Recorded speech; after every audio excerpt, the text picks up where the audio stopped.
Welcome to MEI Modelling with Algorithms. We're on the topic of Graphs and Networks 1, Modelling, and we're on video 1.3, Further Modelling with Networks. So there are many real-life situations that can be modelled quite well using a network, and if we can do that, as soon as we model something with a network, then any algorithms that are out there that apply to a network can be applied to that model.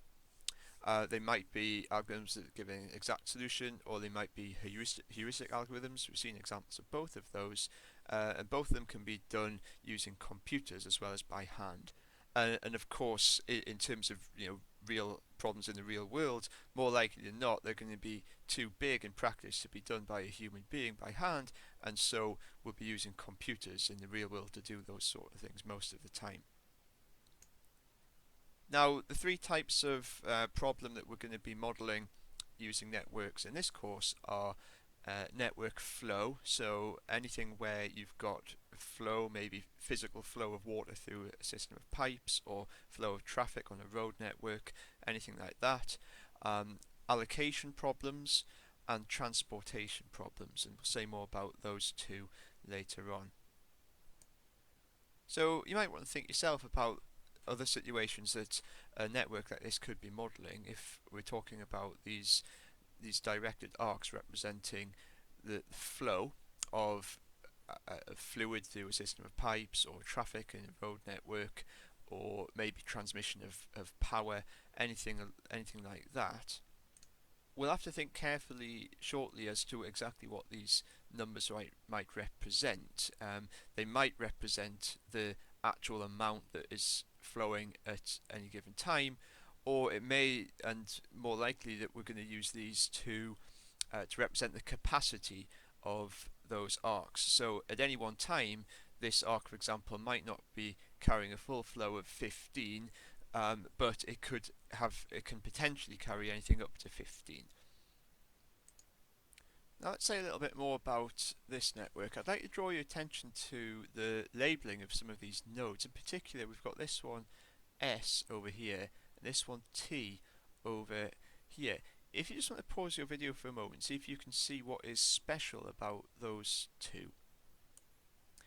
And hopefully what you've spotted is that this node S, it only has flow coming out of it, and this node T only has flow going into it. Now, nodes like that have got special names. They're called source and sink, and in this case we have only got one source and one sink, and that will be the case most of the time when we're modelling.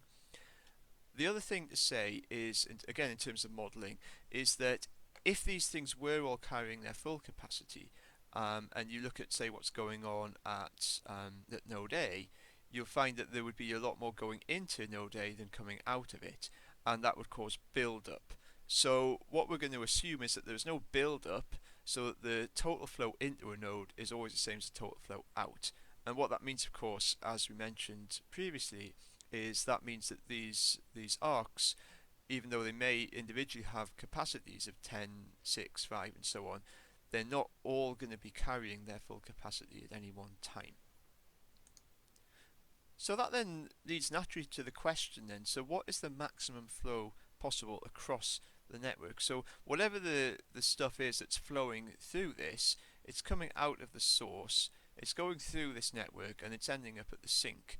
There must be a maximum flow that there can ever be between the source and the sink, and that is one of the main questions we're going to be asking when we're considering networks like this. Now, one way of addressing this question is to think about the idea of what are called cuts through the network. In particular, things like this cut here that completely separates the source from the sink. So a cut through a network has to do that. It has to essentially divide the network into two separate sets of nodes. One set includes the source, the other set includes the sink. In this case, in fact, the source is just by itself, but that won't always be the case. And we look at this cut, we can see that we've got one of these arrows that's taking us between the source set and the sink set has got a capacity of 8, and this one's got a capacity of 10. So just looking at that cut by itself, we could imagine that we might get up to a flow of 18, adding those two together. if we just looked at that cut. But it could be when we look at other cuts we find that actually the capacity is less than that. Let's look at this cut, for example. Now we have to be very careful here, because if we look at these arcs which are going through the cut, some of them are going from the source side to the sink side, but other ones like this one here, CA, or this one, CB, are kind of going backwards. Now remember, these numbers are representing maximum capacity, so we don't have to have a flow of 5 going through this one, or a flow of 8, just anything up to that. So if we're thinking about the maximum that could be going from the source to the sink, then actually we could assume that these two that are going the wrong way, if you like, have just got values of 0. We could switch those off completely, and so we'd have this one with a capacity of 4, this one with a capacity of 15 going through the cut. So we'd say that cut then, just looking at it by itself, has a capacity of 19. But when we think about the whole network altogether, if we've only got a flow of 18 over here, we'll never actually be able to get a flow of 19 over here. That's not possible.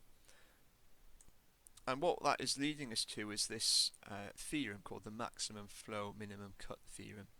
And what that says is that the flow through network can't exceed the value of any cut.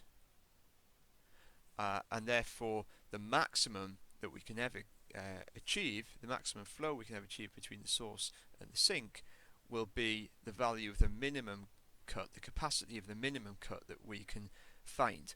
Now the good news is you're not going to be asked to look for every single possible cut. That could be quite a tricky task, because you can imagine, I mean, we did it with straight lines. You could actually take quite a complicated route through this network if you wanted to make some strange cut. So any way of dividing the nodes into two sets, one with the source and one with the sink, represents a cut, and you really would have to look at all of them in order to get a sense of really what the minimum cut was.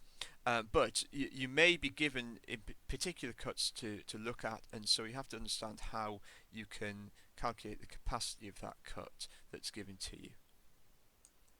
So now we're going to talk about a couple of other types of problem that we can model, starting with allocation problems. Now this is a typical type of scenario that we might model here. We've got 3 workers and they're being assigned 3 different tasks. Now any of those workers can do any of the 3 tasks, but they take different amounts of time. So some of them might be particularly good at one of those things, maybe not so good at others. So the information that describes all that could be represented in a table like this. So we've got the 3 tasks here, and we've got the 3 workers. So this number here, for example, is saying that it would take worker C 47 minutes to complete task 1. And the question is, and we're not going to answer this question in this video, we're just going to think about how we can, we're just talking about the modelling of the situation for now, but the question would be, which task should I allocate to which worker in order to minimize the total amount of time that is going to be taken? And so what that is actually a type, what's called a minimization problem. And what we'll see later is how we have ways of solving minimization problems. So as long as we can cast the problem this way, then we've got an algorithm there that will tackle that problem for us.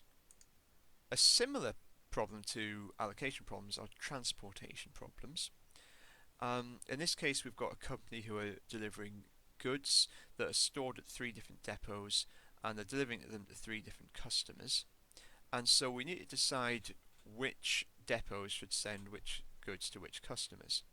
The difference here, though, from the allocation problems is that we may have multiple orders and different amounts of stock at the different depots. So that complicates the problem slightly.